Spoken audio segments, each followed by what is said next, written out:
So much for having me today and for tuning into this video. I am so grateful to be included in New Wave's Creative Control project, so thank you for having me. I think it's really amazing that you're giving some control back to the people that are behind the scenes of the content and images and just everything you see kind of on a day-to-day basis, even throughout lockdown. So thank you. I am Mcmurray. I'm a stylist and photographer, and I've recently done a project in collaboration with New Wave, and they are going to be showing that to you soon, which I'm really excited about.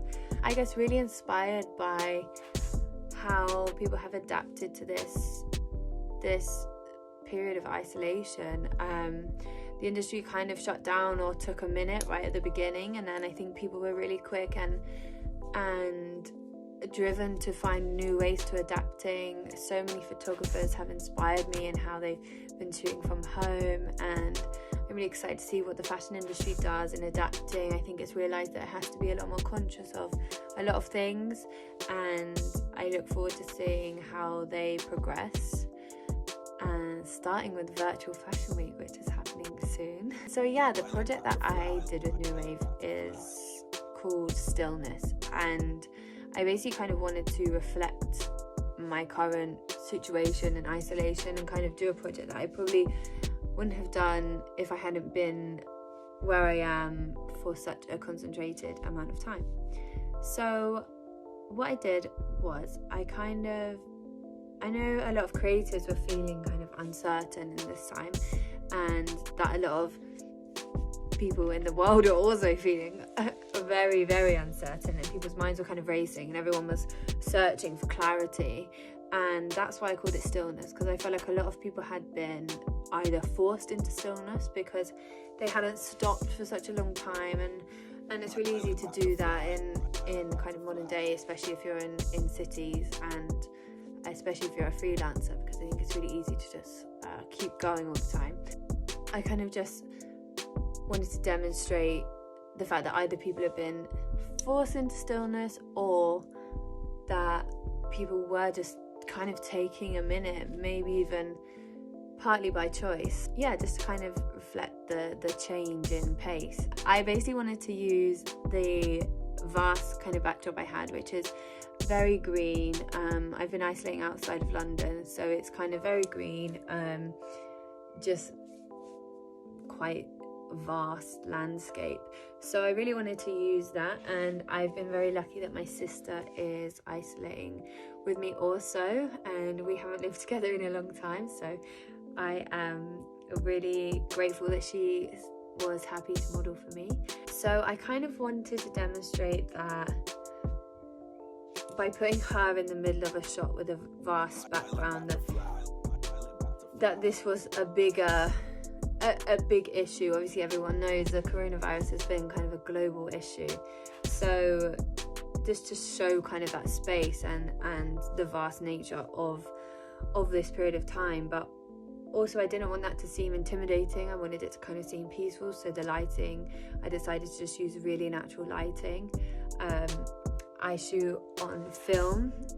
If you're familiar with my work, you would have probably noticed or seen that. And I feel like film is just a really good way to kind of show a kind of moment of standing still in time. So I did stick with film. Obviously digital is always an option, but I did stick with film. And yeah, for the looks, I spent a lot of time researching, kind of figuring out how we could go from here, because I really didn't want it to be a typical shoot that you kind of see in fields.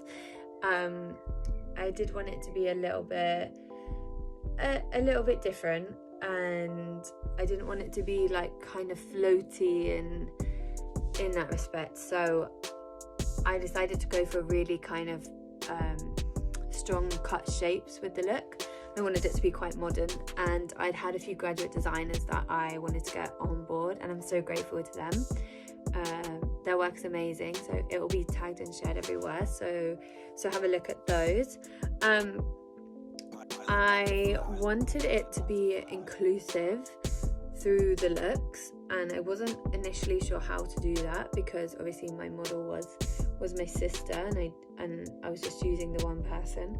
So I decided to make there be a part of each look that was kind of from men's collections and women's collections that I'd seen. So I did like either oversized blazers with then a corset, or a bustier, which has been really common in recent collections at Fashion Week, and just in the industry in general. I'm sure you've probably seen corsets have been a big thing this year. So I wanted to bring like kind of a masculine and feminine crossover. So for each look, two of my favorites were kind of a men's shirt, and then with kind of a corset or bustier on top, so it brings both elements in but still keeps the structure and the shape really strong. So that's what I did for the looks. And then for the lighting, I already said it, I just kept it really light and just wanted to create natural shadows and keep that side of it really natural. I kind of didn't want any of it to seem fragile. I wanted it to seem strong, and that we kind of stood strong as a country and kind of got through this period. So I did try to make each part of the shoot representative of the period of time. So with regards to creative control and what I've done in this time to kind of stay positive and stay creative, I've basically done a lot of research. I have taken the time to look through old collections and old magazines and old books that I've had. I kind of collect magazines, so I just kind of took the time to go through all of them, get new inspiration, think about shoots I'd want to do in the future, get in contact with people that I maybe wouldn't have made the time to get in contact with before, not because I didn't want to, but just because when everything's moving, you know how it goes. So yeah, that's been really amazing. I've had some really lovely discussions with other creatives in similar positions, and I'm really excited that we're going to work together once this is all over. I've also tried to take time for myself, just to make sure that I feel like, because this can be such an overwhelming time for everyone, so I just have also taken time just to do things to take care of myself as well, and I hope that other people are doing the same. So yeah, that's just about it. So thank you so much everyone at New Wave. Thank you for watching this video. Thank you for supporting creatives across all areas, and I'm really excited for everyone to see this project. I hope you like it. Bye.